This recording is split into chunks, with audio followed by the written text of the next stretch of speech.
Part 18. കുറേ നേരമായല്ലോടോ താൻ ഈ ഇരിപ്പ് തുടങ്ങിയിട്ട്. എന്തു പറ്റി? മുഖത്തിനൊരു വാട്ടം. അതുൽ ഒന്നുകൂടെ അവളിലേക്ക് ചേർന്നിരുന്നു. പതിയെ ആ മുഖം പിടിച്ചുയർത്തി. 2 ദിവസം മുന്നേ കാശി പറഞ്ഞിട്ട് പോയ വാക്കുകളായിരുന്നു അന്നേരവും ശ്രീകുട്ടിയുടെ ഉള്ളിൽ. നിന്റെ ജീവിതം നശിപ്പിക്കാൻ കൂടെ നടക്കുന്നവൻ തന്നെ ധാരാളം എന്ന ആ വാക്കുകൾ. അത് വെറും വാക്കുകളാണോ? അല്ല, അതൊരു തരം മുന്നറിയിപ്പായി തോന്നുന്നു. അന്നേരം തുടങ്ങിയ ഭയം തന്നെ ഇപ്പോഴും വേട്ടയാടിക്കൊണ്ടിരിക്കുന്നു. അതുലിൻ്റെ കണ്ണുകളിലെ ആത്മാർത്ഥത തിരയുകയായിരുന്നു അന്നേരവും ശ്രീകുട്ടി. തെറ്റുപറ്റുമോ തനിക്ക്? അവൾ സ്വയം ചോദിച്ചുപോയി. മുന്നിലിരിക്കുന്നവളുടെ മിഴികളിലെ സംശയത്തിൻ്റെ മുന അതുൽ തിരിച്ചറിഞ്ഞിരുന്നു. അവൻ ഗൂഢമായി ഒന്ന് ചിരിച്ചുകൊണ്ട് ഒരിക്കൽ കൂടെ എടുത്തു വച്ചിരിക്കുന്ന ആ ആട്ടിൻതോൽ അവൻ എടുത്തണിഞ്ഞു. എന്തുപറ്റി ശ്രീ? നിനക്കെന്തെങ്കിലും എന്നോട് ചോദിക്കാനുണ്ടോ? അതുൽ ചോദിച്ചു. ഇല്ല എന്ന് അവൾ പതിയെ തലയാട്ടവേ. അതുൽ ഉള്ളിലൊന്ന് ചിരിച്ചു. നീ ഒരിക്കലും ഒന്നും ചോദിക്കില്ല. നീ ചോദിക്കുന്ന ചോദ്യങ്ങൾ എന്നെ വേദനിപ്പിച്ചാലോ എന്ന് കരുതി നിന്റെ ചോദ്യങ്ങളെ നിന്റെ കൈകൊണ്ട് തന്നെ നീ കുഴിച്ചു മൂടും. അത് ഈ കണ്ണും മൂക്കുമില്ലാത്ത പ്രേമത്തിൻ്റെ ഒരു പ്രത്യേകതയാണ്. അവൻ മനസ്സിലോർത്തുകൊണ്ട് ചിരിച്ചു. എന്തുപറ്റി? ഞാൻ ഇങ്ങനെ അധികാരം കാണിക്കുന്നത് തനിക്ക് ഇഷ്ടപ്പെടാഞ്ഞിട്ടാണോ? അതോ ഇങ്ങനെ അടുത്തിരിക്കുന്നത് നിനക്ക് ഇഷ്ടപ്പെടുന്നില്ലേ ശ്രീ? അതും ചോദിച്ചുകൊണ്ട് അല്പം ഒഴിഞ്ഞു മാറിയിരിക്കുന്നവൻ അവളുടെ അതുവരെയുള്ള സംശയങ്ങൾക്ക് മേൽ വെള്ള പുതപ്പിച്ചു കഴിഞ്ഞിരുന്നു. ഒന്നും മിണ്ടാതെ തന്നെ അല്പം മാറിയിരിക്കുന്നവൻ്റെ നെഞ്ചിലേക്ക് തന്നെ അവൾ ചായവേ അവൻ ഉറപ്പിച്ചിരുന്നു. തൻ്റെ ചൂണ്ടയിലെ കുരുക്കിൽ നിന്നും അവൾക്ക് ഇനിയൊരു മോചനമില്ല എന്ന്. പുതിയ ഇരയുടെ സാമീപ്യത്തിൽ അവൻ്റെ ഉള്ളൊന്നു കുളിർന്നു. ശ്രീ അതുലിൻ്റെ തണലിലുള്ള ഭാവി ജീവിതത്തെക്കുറിച്ച് സ്വപ്നം കണ്ടു തുടങ്ങിയപ്പോൾ അതുൽ തൻ്റെ അടുത്ത ഇര കാരണം തനിക്ക് കിട്ടാൻ പോകുന്ന ലക്ഷങ്ങളുടെ കണക്കുകൂട്ടലിലായിരുന്നു. ചേച്ചി, കോളേജ് ഫീസ് അടക്കാൻ. നന്ദൻ കല്ലുവിനെ നോക്കി ഒന്ന് തലചൊറിഞ്ഞു. അവസാന തീയതിയായോ നന്ദ? കല്ലു പരിഭ്രമത്തോടെ ചോദിച്ചു. നന്ദനേക്കാളും ആശങ്കയാണ് അവൻ്റെ കാര്യത്തിൽ കല്ലുവിന്. അവനൊന്ന് പഠിച്ച് ഒരു ജോലിയായാൽ തൻ്റെ കൂടെ ചേർന്ന് നിൽക്കാൻ ഒരാളായി എന്നല്ല, മറിച്ച് ഈ ദുരിതത്തിൽ നിന്നും അവനെയെങ്കിലും കൈപിടിച്ച് കയറ്റണം എന്ന ശക്തമായ ആഗ്രഹം കല്ലുവിലുണ്ട്. ഏയ് ഇല്ല, 30-ാം തീയതിയുടെ ഉള്ളിൽ മതി. ഞാൻ ചേച്ചിയെ ഒന്ന് ഓർമ്മിപ്പിച്ചേ ഒന്നുള്ളൂ. നിനക്ക് വേണ്ടിയല്ലേ ചേച്ചി ജീവിക്കുന്നത് നന്ദ. നീ മറന്നാലും നിന്റെ കാര്യങ്ങളൊന്നും ചേച്ചി മറക്കില്ല. ധൈര്യമായിട്ടിരിക്ക് എന്നൊക്കെ പറഞ്ഞ് അവനെ സമാധാനിപ്പിച്ചു വിടുമ്പോഴും ഉള്ളിൽ കല്ലുവിന് ആശങ്കയായിരുന്നു. രണ്ടറ്റവും കൂട്ടിമുട്ടിക്കാൻ കഴിയാതെ നെട്ടോട്ടം ഓടുന്നവളുടെ ആശങ്ക. നന്ദൻ്റെ ഫീസ്, ശ്രീകുട്ടിയുടെ ഫീസ്, അച്ഛൻ്റെയും ചെറിയമ്മയുടെയും ചികിത്സാ ചിലവ്, പലിശ, വീട്ടുചിലവ് എല്ലാം കൂടെ കല്ലുവിൻ്റെ തലക്ക് ചുറ്റും വട്ടമിട്ടു പറക്കാൻ തുടങ്ങിയിരുന്നു. ചിലങ്കയുടെ ശബ്ദം പണ്ട് മുതൽക്കേ അച്ഛന് അലർജിയാണ്. ആട്ടക്കാരി എന്ന് വിളിച്ച് പരിഹസിക്കും. കുടുംബത്തിൽ പിറന്ന പെണ്ണുങ്ങൾക്ക് ചേർന്നതല്ലത്രേ നൃത്തം. ആണുങ്ങളെ വശീകരിക്കാൻ പണ്ട് ദേവദാസിപ്പെട്ടുകൾ ചെയ്തിരുന്ന ഒന്ന് മാത്രമാണ് നൃത്തം എന്നാണ് അച്ഛൻ്റെ കണ്ടുപിടുത്തം. അല്ലെങ്കിൽ 10 കുട്ടികൾക്ക് നൃത്തം പഠിപ്പിച്ചാലും എനിക്ക് കുറച്ചുകൂടെ സമ്പാദിക്കാൻ കഴിയുമായിരുന്നു. കുടുംബത്തിൻ്റെ ബുദ്ധിമുട്ടുകൾ ഒന്നുകൂടെ പരിഹരിക്കാമായിരുന്നു. ഓരോന്നാലോചിച്ച് ബസ്സിന് വെളിയിലേക്ക് കണ്ണു നട്ടിരിക്കുകയാണ് കല്ലു. തോളിൽ ഒരു തണുത്ത കരസ്പർശം പതിയവേ അവൾ ഒന്ന് ഞെട്ടി തിരിഞ്ഞു നോക്കി. മുന്നിൽ അലീന. അന്ന് കണ്ടതിൽ പിന്നെ ഇന്നാണ് കാണുന്നത്. പക്ഷേ ഈ കുറഞ്ഞ ദിവസത്തിനുള്ളിൽ ഫോൺ വിളിയും മെസ്സേജ് അയക്കലുമായി അവൾ എനിക്കിന്ന് ആരൊക്കെയോ ആയി മാറിയിരിക്കുന്നു. സുഹൃത്തുക്കൾ എന്ന് പറയാൻ കാശിയല്ലാതെ വേറൊരാളുടെ മുഖം പോലും എൻ്റെ മനസ്സിൽ വന്നിട്ടില്ല. വെറുപ്പോടെയും അവജ്ഞതയോടെയും നോക്കുന്ന ഒരു കൂട്ടം കുട്ടികളുടെ ഇടയിലായിരുന്നു എൻ്റെ ചെറുപ്പകാലം. എന്താണ്, വലിയ ആലോചനയിലാണല്ലോ ദുരന്തകഥയിലെ നായിക. ഒരു ചെറിയ ചിരിയോടെ അവൾ കല്ലുവിനരികിലേക്കിരുന്നു. അല്ലു, എവിടെ പോയി വരുവാ? ആനിയമ്മക്കും അപ്പച്ചനും ഒക്കെ സുഖമല്ലേ? ഓ, അവർക്കൊക്കെ സുഖമാ. നിന്നെക്കുറിച്ച് പറയാത്ത ഒരു നേരം പോലുമില്ല കെട്ടിയോനും കെട്ടിയോൾക്കും. നിന്നെ എത്ര നാളായി വീട്ടിലോട്ട് വിളിക്കുന്നേ കല്ലു. ഒന്ന് വന്നൂടെ നിനക്ക്? അല്ലു വാ തോരാതെ വിശേഷങ്ങൾ പറയുന്നുണ്ട്. കല്ലു അവളുടെ നിർത്താതെയുള്ള സംസാരത്തിൽ അത്ഭുതം പൂണ്ടിരിപ്പുണ്ട്. അളന്നു മുറിച്ച് മാത്രം സംസാരിക്കുന്ന കല്ലുവിന് അല്ലുവിൻ്റെ വാ തോരാതെയുള്ള സംസാരത്തിനോട് ഒരു പ്രത്യേക ഇഷ്ടമാണ്. പാലിൻ്റെ നിറമാണ് അലീനക്ക്. അവളുടെ കൂടെ അങ്ങനെ ഇരിക്കുമ്പോൾ കല്ലു സ്വയം അളക്കുകയായിരുന്നു. അതെന്തേ ഈശ്വരൻ എനിക്ക് കറുപ്പ് തന്നത്? എന്തേ എനിക്കിങ്ങനെ വാ തോരാതെ സംസാരിക്കാനുള്ള കഴിവ് തരാഞ്ഞേ? എന്തേ എനിക്ക് പഠിക്കാനുള്ള ഭാഗ്യം തരാത്തേ? എന്തേ എനിക്ക് അച്ഛൻ്റെ സ്നേഹം തരാഞ്ഞേ? എന്തേ കല്ലുവിന് അമ്മയെ തരാഞ്ഞേ? അവസാനത്തത് ഓർക്കുമ്പോഴേക്കും അവളുടെ കണ്ണിൽ നിന്നും ഒരു നീർമുത്ത് താഴെ വീണിരുന്നു. തൊട്ടടുത്ത സ്റ്റോപ്പിൽ ബസ് ഒരു ചെറിയ മണിയൊച്ചയോടെ നിർത്തി. തൊട്ടപ്പുറത്തിരുന്നിരുന്ന ചേച്ചി ആയാസപ്പെട്ട് സീറ്റിൽ നിന്ന് ഇറങ്ങി നിരങ്ങി നിരങ്ങി ബസ്സിൻ്റെ ഓരോ പടികളും ഇറങ്ങി. ആയാസപ്പെട്ട് ബാഗ് ഒന്നുകൂടെ വലിച്ച് തോളിലേക്കിട്ട് വീണ്ടും പാടവരമ്പിലൂടെ നിരങ്ങിത്തുടങ്ങി. പക്ഷെ ആ മുഖത്തെ ചിരിക്ക് മുന്നിൽ 1000 പൂർണ്ണചന്ദ്രൻ തോറ്റുമടങ്ങും. ചെറുപ്പത്തിൽ എന്തോ ദീനം വന്നതാ, അരക്ക് കീഴ്പോട്ടേക്ക് തളർന്നുപോയി. എന്നാലും ആ കൊച്ചിൻ്റെ വാശി സമ്മതിക്കണം. പഠിച്ചിപ്പോൾ ഏതോ PSC ലിസ്റ്റിലൊക്കെ കയറിയിട്ടുണ്ട്. കണ്ടക്ടർ ഡ്രൈവറോട് പറയുന്നത് കേട്ടു. അത് കേൾക്കവേ ഒഴുകി വീഴാൻ വെമ്പിയ കല്ലുവിൻ്റെ കണ്ണുനീർ തുള്ളികൾ ഒരു നിമിഷം ചലനമറ്റു നിന്നു. താനൊക്കെ എത്ര ഭാഗ്യം ചെയ്തവൾ എന്ന് കല്ലു ഓർത്തുപോയി. അല്ലു ഏറെ നിർബന്ധിച്ചിട്ടാണ് ആനിയമ്മയെ കാണാൻ കല്ലു പോയത്. ഒറ്റനിലയുള്ള ഒരു വീട്, പക്ഷേ അത്യാവശ്യം വലിപ്പമുണ്ട്. ചുറ്റുപാടും ഒരു കരട് പോലുമില്ലാതെ വൃത്തിയായി കിടപ്പുണ്ട്. ഗേറ്റിനോട് ചേർന്ന് നിറയെ ചെടികൾ നട്ടുപിടിപ്പിച്ചിരിക്കുന്നു. വാതിലിൽ തട്ടി അത് തുറക്കാൻ കാത്തു നിൽക്കവേ അങ്ങോട്ട് വരേണ്ടിയിരുന്നില്ല എന്ന് തോന്നിപ്പോയി കല്ലുവിന്. ഇഷ്ടപ്പെടുമോ ഞാൻ വന്നത്? ആനിയമ്മ ദിവസവും ഫോണിൽ വിളിക്കാറുണ്ട്. ഒരു ദിവസത്തെ മുഴുവൻ കാര്യങ്ങളും പറഞ്ഞു തീർക്കുമ്പോൾ ഒരു സമാധാനമാണ്. തന്നെ കേൾക്കാനും ആളുണ്ടെന്ന പോലെ. ഇതുവരെ ഇല്ലാതിരുന്നതും അങ്ങനെ ഒരു തണലാണ് കല്ലുവിന്. ഒരുപാട് വട്ടം ചോദിച്ചിട്ടുണ്ട് എന്നാ വീട്ടിലോട്ടൊന്ന് വരിക എന്ന്. ജോലി നേരത്തെ കഴിയുന്ന ഒരു ദിവസം അപ്പച്ചനെ വിട്ടോട്ടെ, നീ കൂടെ വരുമോ എന്ന് ചോദിച്ചതിന് കയ്യും കണക്കുമില്ല. എങ്കിലും ഇന്നിവിടെ ഇങ്ങനെ വന്ന് നിൽക്കുമ്പോൾ ഒരു ഭയം. എനിക്ക് അവരുടെ മേൽ ഒരു അവകാശവും ഇല്ലല്ലോ. വലിഞ്ഞു കയറി വന്ന പോലെ ഒരു തോന്നൽ. അവർ കാണിക്കുന്ന അടുപ്പത്തെ ഞാൻ മുതലെടുക്കുന്നു എന്ന് വിചാരിക്കുമോ? കല്ലു ആകെ ആശയക്കുഴപ്പത്തിലായി. ഒരു നിമിഷത്തിൻ്റെ സാവകാശത്തിൽ ഉള്ളിൽ വാതിൽ തുറന്നു. ആനിയമ്മ പുറത്തേക്ക് വന്നു. നീ എന്തിനാ പെണ്ണെ ഇതിങ്ങനെ തട്ടിപ്പൊളിക്കുന്നേ? ഞാൻ ഇങ്ങ് വരത്തില്ലേ എന്നും ചോദിച്ചുകൊണ്ട് അല്ലുവിന് നേരെ കണ്ണുരുട്ടിക്കൊണ്ടാണ് വന്നത്. അലസമായി ഒരു തോർത്തുമുണ്ട് തോളിൽ ഇട്ടിട്ടുണ്ട്. കയ്യിലൊരു ചട്ടുകമുണ്ട്. ആൾ നന്നായി വിയർത്തിട്ടുണ്ട്. അടുക്കളപ്പണിയിലായിരുന്നെന്ന് തോന്നുന്നു. അല്ലു പതിയെ ഒന്ന് ചിരിച്ചു. അല്പം മാറി നിൽക്കുന്ന എന്നിലേക്ക് ആനിയമ്മയുടെ നോട്ടം എത്തിയിട്ടില്ല. ഇതാ കുഞ്ഞാടെ, നിനക്ക് വേണ്ടി നരകത്തിൽ നിന്നും ഞാനൊരു കുഞ്ഞു പുഷ്പം കട്ടെടുത്തോണ്ട് ഓടിപ്പോന്നിരിക്കുന്നു. സാത്താമാരുടെ കയ്യിൽ നിന്നും കട്ടെടുത്ത ഈ പുഷ്പം ഈ സ്വർഗത്തിൽ അല്പനേരം നട്ടാലും, വെള്ളവും വെളിച്ചവും അപ്പവും വീഞ്ഞും കൊടുത്ത് അല്പനേരം അതിനെ പരിപാലിച്ചാലും, ആ പുഷ്പത്തിൻ്റെ സാമീപ്യത്തിലും അതിൻ്റെ പരിശുദ്ധിയിലും അല്പം നേരം അവടച്ഛൻ്റെ മണവാട്ടിയും സന്തോഷിച്ചാലും എന്നും പറഞ്ഞ് എനിക്ക് നേരെ അലീന വിരൽ ചൂണ്ടുമ്പോൾ ആനിയമ്മയുടെ കണ്ണുകൾ മിഴിഞ്ഞു പോയിരുന്നു. പതിയെ ആ മിഴികളിൽ ഒരു കടലിരമ്പി. ആ ചുണ്ടുകൾ വിറകൊണ്ടു.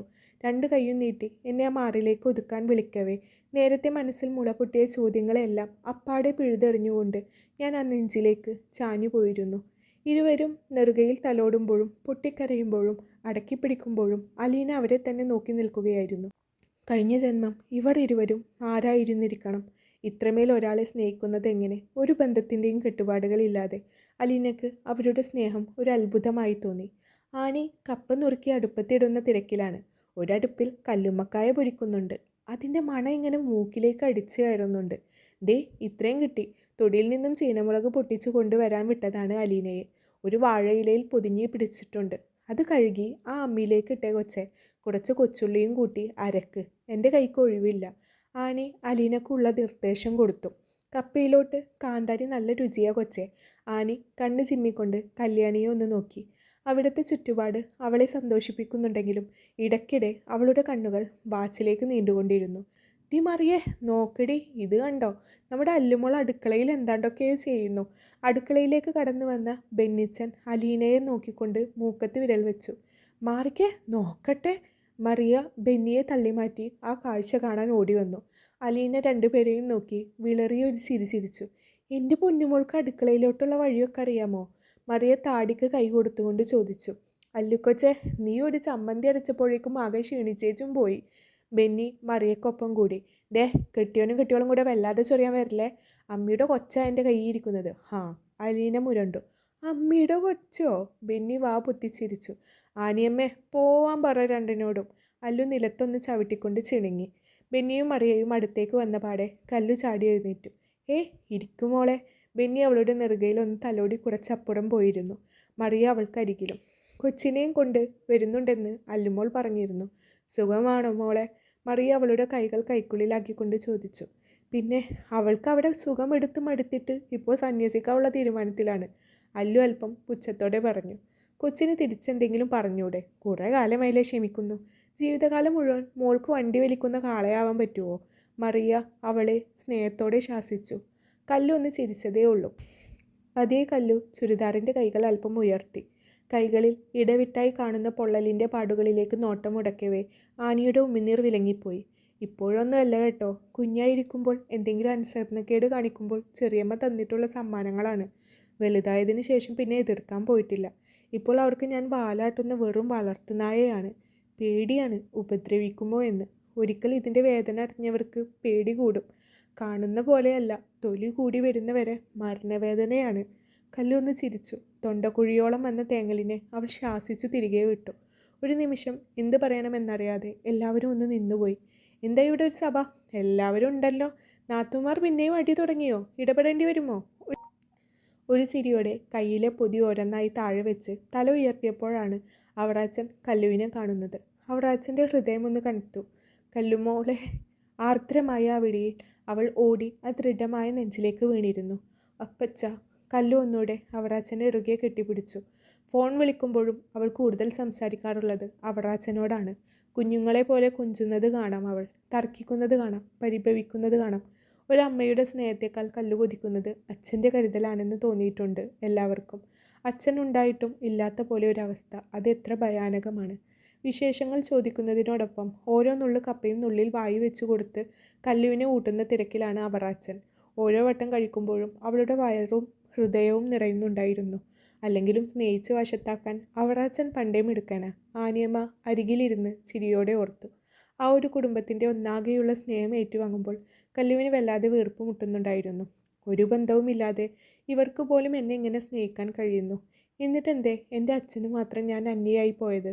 ഉള്ളിലെ ചോദ്യം അവളിൽ തന്നെ തുളഞ്ഞു കയറുന്നുണ്ടായിരുന്നു. തിരിച്ച് വീട്ടിലേക്ക് മടങ്ങാൻ നേരം അവൾക്ക് ശക്തമായ ഹൃദയവേദന തോന്നി. ആനിയുടെയും അവറാച്ചൻ്റെയും അവസ്ഥയും മറിച്ചല്ലായിരുന്നു. അവർക്കും വല്ലാതെ വേദനിക്കുന്നുണ്ടായിരുന്നു. നിന്നോട് തിരിച്ചു പോകണ്ട എന്ന് പറയാൻ ഞങ്ങൾക്കിപ്പോൾ അധികാരമില്ല. പക്ഷേ ഇവിടേക്ക് ഏത് നിമിഷവും കയറി വരാനുള്ള അധികാരം നിനക്കുണ്ട്. ഒരിക്കലും ഈ പടിവാതിൽ നിനക്കായി അടയില്ല. അങ്ങനെ അടഞ്ഞു കിടക്കുന്ന അന്ന് നീ കരുതിയേക്കണം ആനിയും അവറാച്ചനും മണ്ണടിഞ്ഞു പോയി എന്ന്. അവറാച്ചൻ്റെ വാക്കുകൾ വല്ലാതെ വിറക്കുന്നുണ്ടായിരുന്നു. കൈക്കൂമ്പിളിൽ നിന്നും എന്തോ നഷ്ടപ്പെട്ടു പോകുന്നെന്ന് തോന്നൽ അവറാച്ചനെ തളർത്തിയിരുന്നു. കല്ലുവിനെ ആദ്യം കണ്ടപ്പോൾ വിചാരിച്ചിരുന്നത് എല്ലാം ഇട്ടെറിഞ്ഞ് ഞങ്ങളുടെ ചിറകിനടിയിൽ ഒളിക്കാൻ വന്നതാണെന്നാണ്. പക്ഷേ തിരിച്ചു പോവാനാണെന്നറിഞ്ഞപ്പോൾ അവറാച്ചൻ എന്തൊരു സങ്കടം. ഈ വീടിൻ്റെ പടിക്കപ്പുറം നരകമാണ് എന്ന് എനിക്കറിയാഞ്ഞിട്ടല്ല. എനിക്ക് ചുറ്റും എന്നെ ആശ്രയിച്ച് എൻ്റെ നന്ദനും ശ്രീയുമുണ്ട്. എനിക്ക് പറ്റാതെ പോയ ഒരുപാട് കാര്യങ്ങളുണ്ട്. അതൊക്കെ എനിക്ക് അവരെ കൊണ്ട് നേടിയെടുക്കണം. അവർക്ക് ചവിട്ടി കയറാനുള്ള ചവിട്ടുപടിയാണിപ്പോൾ ഞാൻ. എല്ലാ ലക്ഷ്യങ്ങളും തീർന്ന് എല്ലാവരും ഒരു കറിവേപ്പിലായി വിളിച്ചെറിയും എന്നെ. എൻ്റെ നന്ദനൊഴികെ എല്ലാവരും. അന്ന് ഞാൻ വരും ഈ സ്വർഗത്തിലോട്ട്. കല്ലുവിൻ്റെ വാക്കുകൾക്ക് ഒരു ദൃഢത ഉണ്ടായിരുന്നു. ഒരിക്കൽ കൂടെ എല്ലാവരോടും ഒന്ന് ചിരിച്ച് യാത്ര പറഞ്ഞ് ഇറങ്ങാൻ നേരമാണ് ഒരു ബൈക്ക് വന്ന് മുന്നിൽ നിന്നത്. ഹെൽമറ്റ് ഊരി അടുത്തേക്ക് വരുന്നവനിൽ ഒരു നിമിഷം കണ്ണുകൾ ഉടക്കി. അടുത്തെത്തി നിന്നപ്പോഴേക്കും അവൻ്റെ പെർഫ്യൂമിൻ്റെ ഗന്ധം അവിടമാകെ പരന്നു തുടങ്ങിയിരുന്നു. ആനി ചേച്ചി, എന്താ എല്ലാവരും കൂടെ പുറത്തിറങ്ങി നിൽക്കുന്നേ? ചോദിക്കുന്നതിനൊപ്പം അവൻ അടുത്ത് നിൽക്കുന്ന അലീനയുടെ നെറുകയിൽ ഒന്ന് കൊട്ടിവിട്ടിരുന്നു. മാഷേ, വെറുതെ എൻ്റെ കയ്യിൽ നിന്നും മേടിക്കണ്ട. അവൾ തല ഒന്നൊഴിഞ്ഞുകൊണ്ട് അവന് നേരെ കണ്ണുരുട്ടി. രാഹുൽ ഒന്ന് ചിരിച്ചു. ഇന്ന് മുഖത്ത് വല്ലാത്തൊരു തെളിച്ചമുണ്ടല്ലോ രാഹുലെ. എന്തെങ്കിലും വിശേഷിച്ചിട്ടുണ്ടോ? ആനി അവൻ്റെ അടുത്തെത്തി. ചെറിയൊരു വിശേഷമുണ്ട്. ഗ്രേസ് കോളേജിൽ നിന്നും ഒരു അപ്പോയിൻമെൻറ്റ് ലെറ്റർ വന്നിട്ടുണ്ട്. തിങ്കളാഴ്ച ജോയിൻ ചെയ്യണം. ഇതാണ് അവിടെ ചെറിയ വിശേഷം. വലിയ മാഷാവാൻ പോവുകയാണ് അല്ലേ? അവറാച്ചൻ്റെ കണ്ണിൽ ആകെ സന്തോഷം. ബെനിയെ നമുക്ക് ഇതൊന്ന് ആഘോഷിക്കേണ്ടടാ. അവറാച്ചൻ ബെനിയെ നോക്കി. പിന്നെ വേണ്ടേ, വലിയ ആഘോഷം തന്നെ ആയിക്കോട്ടെ. ബെന്നി കൈകൊണ്ട് കുപ്പിയുടെ അളവ് കാണിച്ചു കൊടുത്തുകൊണ്ട് അവറാച്ചനോട് പറഞ്ഞു. ഇങ്ങേരിത് സന്തോഷം വന്നാലും സങ്കടം വന്നാലും ഒക്കെ കുപ്പി പൊട്ടിക്കുന്ന ചിന്ത മാത്രമുള്ളൂ.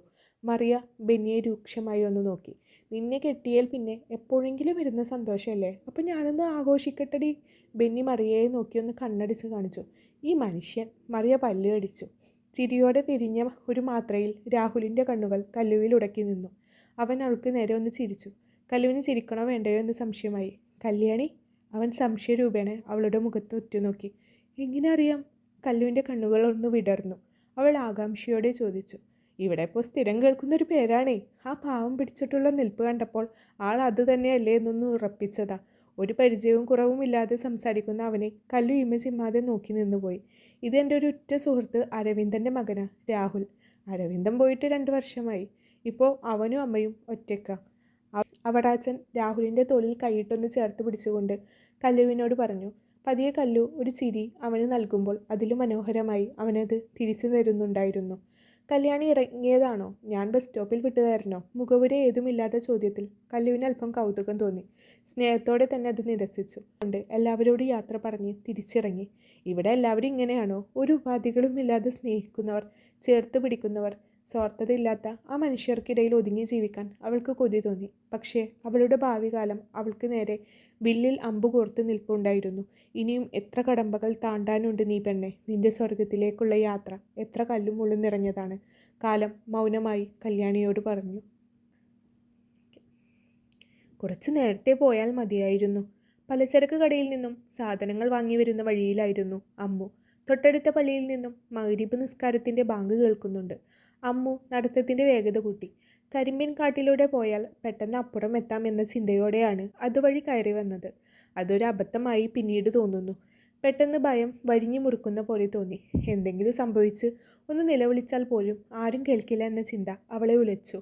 ഇടയ്ക്കിടെ തൻ്റെ ശരീരത്തിന് മേൽ പിടഞ്ഞു വീഴാറുള്ള പലരുടെയും പിഴച്ച നോട്ടങ്ങൾ ഓർക്കവേ അമ്മുവിന് ഹൃദയമിടിപ്പ് കൂടി. പെട്ടെന്ന് ആരോ പുറകിൽ നടന്നു വരുന്ന പോലെ ഒരു തോന്നൽ. ആരുടെയൊക്കെയോ കാലൊച്ചകൾ. തിരിഞ്ഞു നോക്കാൻ ധൈര്യമില്ല. വിളിച്ചു കൂവിയാൽ ആരും കേൾക്കില്ല.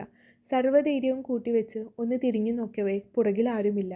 പക്ഷേ താൻ തിരിഞ്ഞു നോക്കിയ മാത്രയിൽ ആരോ ഒഴിഞ്ഞു മാറിയ ശബ്ദം അമ്മുവിൻ്റെ ചെവി വട്ടം പിടിച്ചു കഴിഞ്ഞിരുന്നു. ഭയം ഒന്നുകൂടെ ഇരട്ടിച്ചു. ഇതുവഴി വരാൻ ഓർത്ത നശിച്ച നിമിഷത്തെ അവൾ മനസ്സുകൊണ്ട് ശപിച്ചു. തിരിഞ്ഞു നടക്കുമ്പോൾ പിന്നെയും അത് തന്നെ പിന്തുടരുന്നുണ്ട്.